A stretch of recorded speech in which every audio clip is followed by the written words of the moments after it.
Hello students, class 9th का third lesson पढ़ रहे हैं हम एटम्स एंड मॉलिक्यूल। तो लेसन ये पढ़ के हमने कंप्लीट कर लिया है। इसका जो है एक्सरसाइज पार्ट बाकी है, कुछ क्वेश्चंस हैं हम उसको सॉल्व करेंगे। ठीक है, आप लोग भी ट्राई करेंगे। एनसीईआरटी की बुक में पेज नंबर 43 से स्टार्ट है एक्सरसाइज। तो इसको हम स्टार्ट करेंगे। फर्स्ट क्वेश्चन देखेंगे आप लोग, क्या दिया है बुक में। A 0.24 gram sample of compound of oxygen and boron was found. By analysis, contain 0.9096 gram of boron and 0.144 gram of oxygen. Calculate the percentage composition of the compound by weight. ठीक, first question है। ठीक, हमें calculate क्या करना है, percentage composition calculate करना है। ठीक, तो हम कैसे कैलकुलेट करेंगे। टोटल मास कितना दिया गया है हमें, total mass given equal to 0.24 gram. Question आप लोग बुक में देख लेंगे। टोटल मास 0.24 ग्राम दिया है। Mass of boron equal to 0.096 gram दिया गया है और मास ऑफ ऑक्सीजन 0.144 ग्राम दिया गया है। अब क्या हमें कहा है क्वेश्चन में, calculate the percentage composition of compound by weight. तो परसेंटेज कॉम्पोजिशन कैसे हम कैलकुलेट करेंगे, पहले बोरॉन का कैलकुलेट करते हैं। Mass percentage of boron, formula हमें पता है, फॉर्मूला हम यूज करेंगे। मास ऑफ बोरॉन कितना है, 0.096 अपॉन 0.144 इंटू 100, सॉरी 0. क्या आएगा 24 है ना, टोटल मास से करेंगे। टोटल मास कितना है 0.24, ठीक 24 होता है। ठीक, तो कितना आएगा, एक जीरो जाएगा, एक जीरो कैंसिल होगा, इक्वल टू 40%। बोरान कितना है 40% है। ठीक, इसी तरीके से मास परसेंटेज ऑफ ऑक्सीजन भी हम कैलकुलेट कर लेंगे। वैसे जाहिर सी बात है, जब दो ही हैं ऑक्सीजन और बोरान, दो ही कंपोनेंट हैं, दो ही एलिमेंट हैं, ये 40 है तो दूसरा 60 होगा। ठीक, क्योंकि परसेंटेज जब 100 में कैलकुलेट करते हैं, 100 में जब एक 40 है और एक ही बचा है तो वो 60 होगा परसेंटेज ऑफ ऑक्सीजन। तो ऑक्सीजन का कितना होगा, equal to 0.144 upon 0.24 into 100 calculate करेंगे, ये 60 मिलेगा, 60%। ठीक, तो ये क्या मिला हमें, परसेंटेज कॉम्पोजिशन मिला। बोरान कितना परसेंट है, 40% है, और ऑक्सीजन कितना है 60%। ठीक, नोट कर लीजिए आप लोग इसको। नेक्स्ट क्वेश्चन देखेंगे, सेकंड क्वेश्चन क्या दिया गया है बुक में पढ़ेंगे। When 3 gram of carbon is burn in 8 gram of oxygen. ठीक, 3 gram of carbon burn with 8 gram of oxygen. 3 gram carbon 8 gram oxygen के साथ रिएक्ट कर रहा है और क्या बना रहा है, forming 11 gram of carbon dioxide. 11 ग्राम क्या बन रहा है, कार्बन डाइऑक्साइड बन रहा है। ठीक, ये हमें दिया गया है। आगे क्या पूछा है, What mass of carbon dioxide will be formed when 3 gram of carbon is burned in 50 gram of oxygen। ठीक, अब क्या पूछा है, अगर 3 ग्राम कार्बन है, ठीक, और वो 50 ग्राम ऑफ ऑक्सीजन के साथ बर्न किया जाता है। ठीक, carbon burn with 50 gram of oxygen, तो क्या होगा, 3 ग्राम जब 8 ग्राम के साथ रिएक्शन करता है तो 3 8 के साथ ही रिएक्शन करेगा। ठीक, तो इस केस में क्या होगा, in this case 3 gram of carbon burn with 8 gram of oxygen form 11 gram carbon dioxide and, और कितना बचेगा 40 gram of oxygen remains unreactive. 42 gram oxygen बचेगा जो रिएक्शन नहीं करेगा। ठीक, आगे क्या पूछा है इसमें, which law of chemical combination will be govern your answer. तो इसमें कौन सा लॉ ऑफ केमिकल कॉम्बिनेशन का लग रहा है, लॉ ऑफ कांस्टेंट प्रोपोर्शन। ठीक, कौन सा लॉ लग रहा है, law of constant proportion. Law of constant proportion में हमने क्या पढ़ा था, लॉ ऑफ कांस्टेंट प्रोपोर्शन में हमने यही पढ़ा था कि अगर 3 ग्राम 8 ग्राम के साथ रिएक्शन कर रहा है तो 3 8 के साथ ही रिएक्शन करेगा। ठीक, उसके बाद रिएक्शन क्या हो जाएगा, बंद हो जाएगा। ठीक, जो उसमें क्या होगा, 3 ग्राम है, ये 50 ग्राम ऑक्सीजन, तो कार्बन क्या होगा, 3 ग्राम कार्बन जब 8 ग्राम ऑक्सीजन के साथ रिएक्शन होगा उसके बाद तो कार्बन खत्म हो जाएगा, बट ऑक्सीजन बचेगा। तो रिएक्शन होगा क्या, एक रिएजेंट खत्म हो जाएगा तो रिएक्शन रुक जाएगा। ठीक, जो रिएजेंट कम होता है उसे लिमिटिंग रिएजेंट कहते हैं, जो ज़्यादा बचता है उसको एक्सेस रिएजेंट कहते हैं। ठीक, तो इसको नोट कर लीजिए। थर्ड क्वेश्चन देखिए इसके बाद। नेक्स्ट क्वेश्चन क्या है, what are polyatomic ion, give examples. Polyatomic ion क्या होते हैं, पॉलीएटॉमिक आयन्स वो होते हैं जिसमें एक से ज़्यादा एटम हो। ठीक, तो क्या है पॉलीएटॉमिक एटम्स आयन्स, क्या लिखेंगे इसमें हम, polyatomic ions are a group of atom, ठीक, कैरिंग चार्जेस।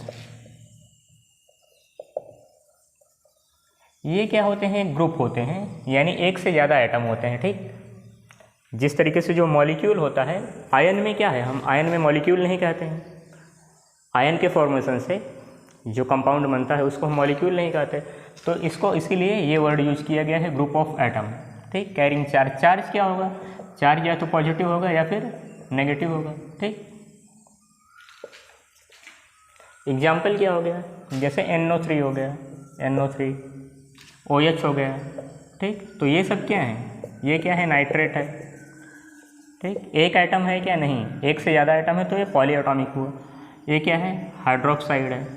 ठीक, हाइड्रोक्साइड, इसमें भी कितने हैं, 2 एटम है। ठीक, तो एक से ज़्यादा जिसमें एटम होंगे और उस पर चार्ज होगा उसे क्या कहेंगे हम, पॉलीएटॉमिक कहेंगे। ठीक, तो नोट कर लीजिए इसको आप। नेक्स्ट क्वेश्चन क्या है, राइट द केमिकल फॉर्मूले ऑफ द फॉलोइंग। फोर्थ क्या है, राइट केमिकल फॉर्मूले।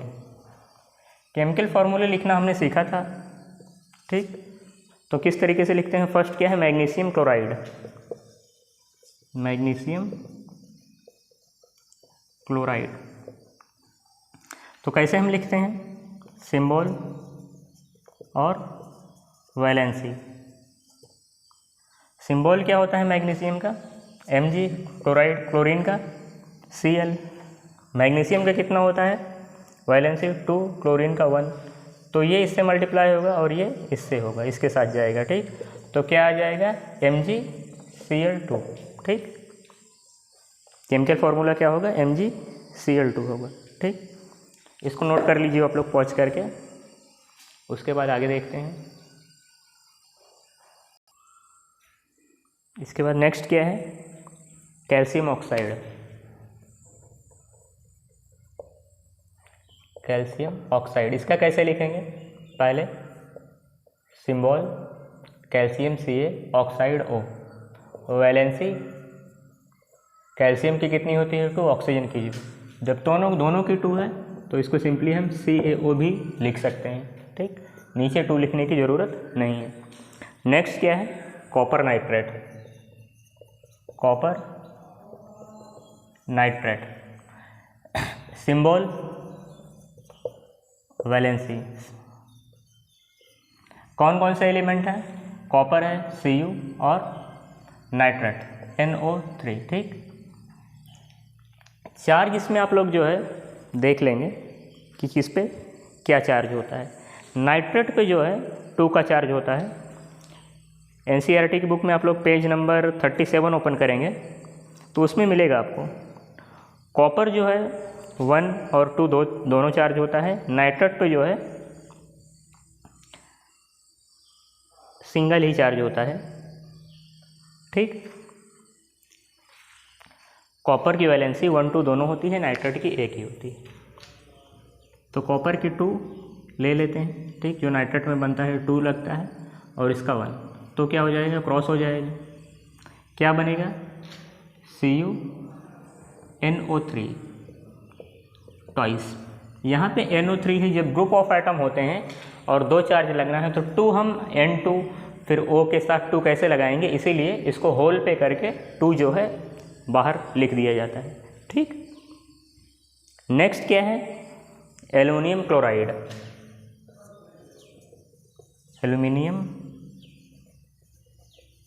क्लोराइड सिंबल, एलिमेंट्स क्या क्या हैं, एल्युमिनियम है और क्लोरीन। वैलेंसी एल्युमिनियम की 3 होती है, क्लोरीन की 1 होती है, ठीक। क्रॉस मल्टीप्लिकेशन हो जाएगा, क्या आ जाएगा, AlCl3, ठीक। इसके बाद एक और बचा है, इसको नोट कर लीजिए आप लोग, कैल्शियम कार्बोनेट बचा है। नेक्स्ट क्या है, कैल्शियम कार्बोनेट।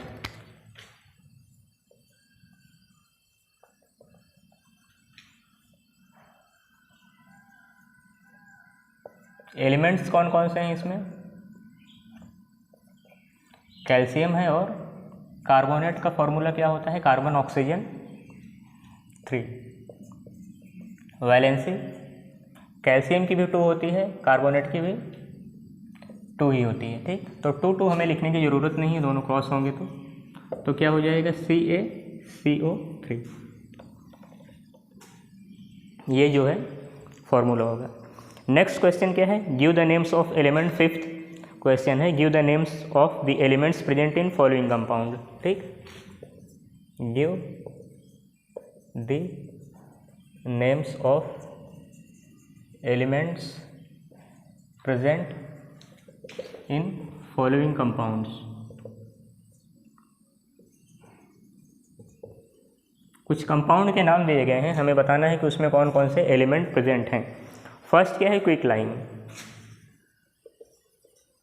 क्विकलाइन क्या होता है, कैल्शियम ऑक्साइड को ही क्विकलाइन कहते हैं, ठीक। तो क्या क्या प्रेजेंट है इसमें, कैल्शियम और ऑक्सीजन प्रेजेंट है। नेक्स्ट क्या है, हाइड्रोजन ब्रोमाइड। नाम से ही पता चल रहा है हाइड्रोजन है और ब्रोमीन है, ठीक।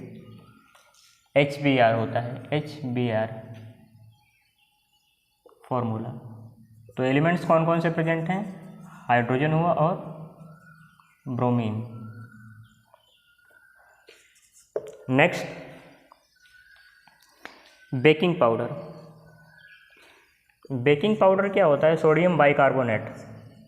बेकिंग पाउडर को सोडियम कार्बोनेट दूसरा होता है और सोडियम बाइकार्बोनेट अलग होता है।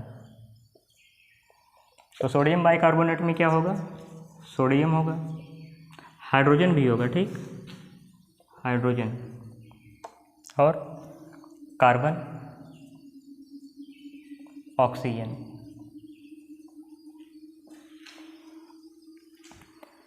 नेक्स्ट क्या है, potassium sulphate. Potassium sulphate, potassium sulphate, sulphate का हमें पता है क्या होता है, SO4 यानी सल्फर होता है और ऑक्सीजन होता है सल्फेट में।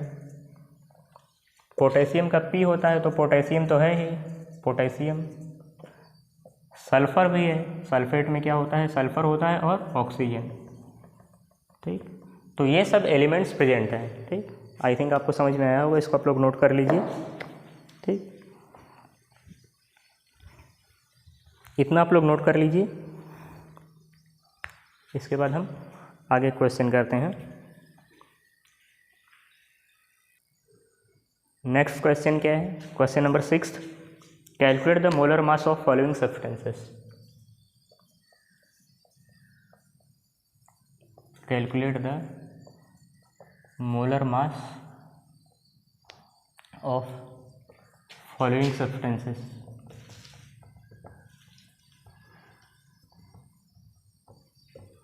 मोलर मास कैलकुलेट करना है हमें, जिस तरीके से मॉलिक्यूलर मास कैलकुलेट करते हैं वही यहाँ भी कैलकुलेट करना है। फर्स्ट क्या है, इथाइन, C2H2,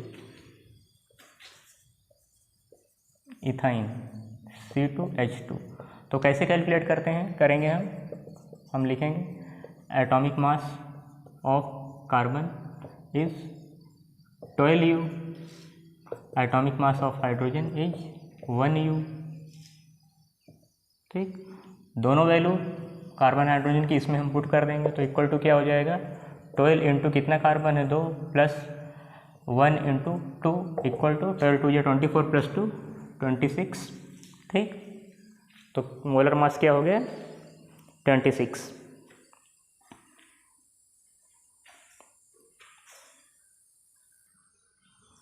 नेक्स्ट क्या है सल्फर मॉलिक्यूल, बी क्या है सल्फर मॉलिक्यूल, इसका मोलर मास कैलकुलेट करना है S8। तो क्या लिखेंगे हम एटॉमिक मास ऑफ सल्फर 32 होता है। ठीक, तो इसमें पुट करेंगे कितना हो जाएगा 32 इंटू 8 इक्वल टू 8 2 जा 16 1 बचा 256U। ठीक, नेक्स्ट क्या है फास्फोरस मॉलिक्यूल। इसी तरीके से आप फास्फोरस का भी कैलकुलेट करेंगे। एटॉमिक मास फास्फोरस का 31 दिया है तो 31 इंटू 4 हो जाएगा। ठीक, तो जो आएगा वो उसका आंसर होगा। हाइड्रोक्लोरिक एसिड क्लोरीन का 35.5 होता है, 35.5 प्लस 1 इक्वल टू 36.5, ये किसका हो जाएगा हाइड्रोक्लोरिक एसिड का। और नाइट्रिक एसिड का HNO3 है, फिफ्थ HNO3, इसमें भी एटॉमिक मास लिखेंगे 1, इसका होता है 23।